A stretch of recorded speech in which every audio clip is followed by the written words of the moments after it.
The Icy Painting. Nam was a second-year university student, lazy by nature, a serial class skipper. That evening, rather than attending his Marxist philosophy lecture, he dragged his friend Long to the nearest internet café. It was late. The place was nearly empty. They rented 2 machines in the far back corner and dove headfirst into the online game Heavenly Realm Illusion. Inside the Great Hero Pagoda, Nam stopped walking.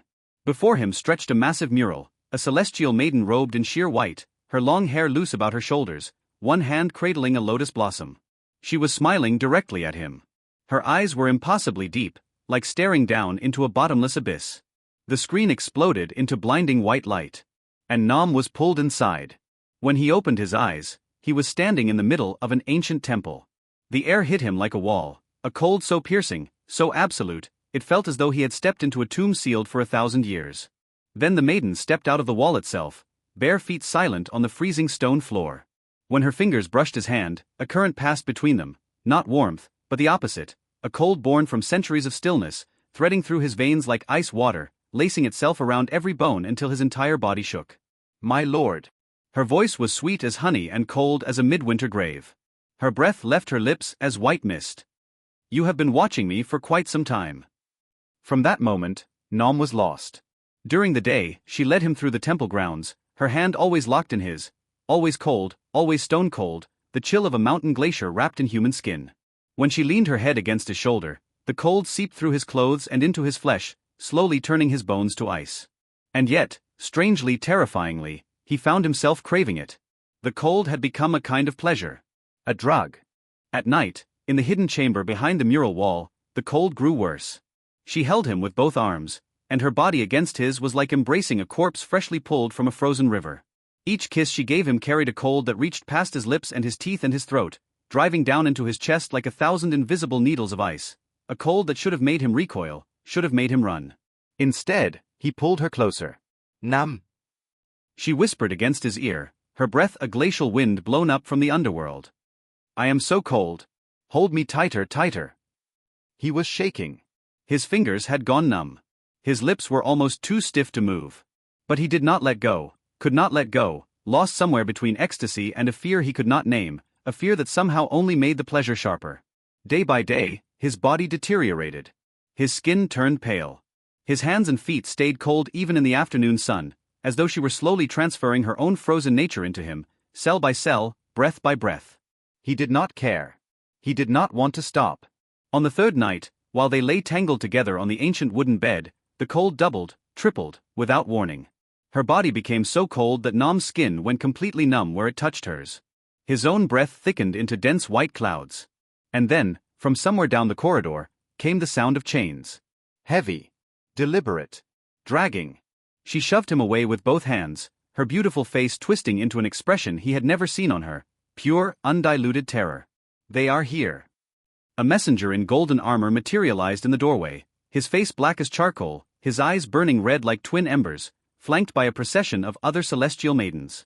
She spun toward Nam and pushed him down, beneath the bed, onto the freezing stone floor. Under the bed, the cold was absolute. The darkness smelled of damp earth and rot, the smell of burial. Nam lay curled on his side, barely breathing, listening to the sound of clawed feet scraping slowly across the stone above him.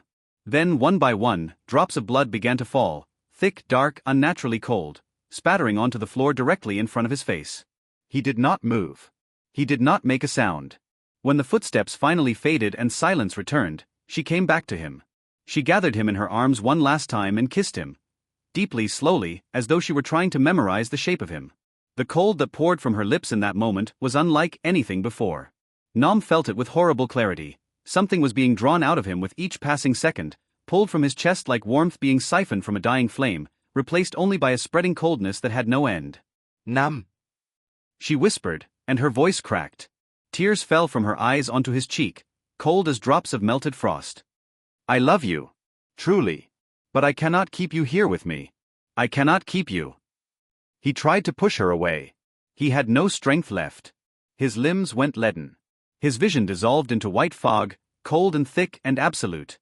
Nam jolted awake, his face pressed against the keyboard. The café was dark. Every machine in the room had been turned off. Every machine except his, which still glowed faintly in the dead silence. The clock in the corner of the screen read 4:12 a.m. Long was gone. Everyone was gone. He tried to stand and nearly fell. His entire body was cold, a cold that lived inside his bones rather than on his skin, as though he had been submerged in ice water for hours. His hands and feet were rigid and numb. His skin, when he looked down at it, was white, not pale, but the specific unsettling white of something no longer living. His lips had turned purple. His eyes, when he caught their reflection in the dark screen, were sunken deep into bruised, hollow sockets. He looked like a man who had just crawled out of a grave. Long came back through the door a moment later. He had forgotten his wallet. He took one look at Nam and stopped dead. "Hey, what the hell happened to you?" His voice went high. "You look like a corpse. You're completely white. Your lips are purple. You're freezing cold, I can feel it from here. Did something drain you? Did you get haunted in a video game? We need to get you to a hospital, right now." Nam said nothing. He reached forward and turned the machine off.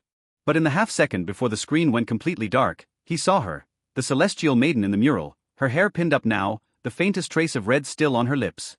She was smiling at him with that same smile from before, quiet and patient and endless. Her voice came through the screen as it faded to black, soft as snow falling in an empty courtyard. "Nam. I am still waiting for you, here in this eternal cold. Come back to me." After that night, Nam never set foot in an internet café again. He was afraid of cold weather. Every time the temperature dropped, every time winter arrived and the air turned sharp, the feeling came back unbidden, the bone-deep chill of her skin against his, the cold of her kiss, the cold of her tears. The cold of something that had almost kept him. Forever.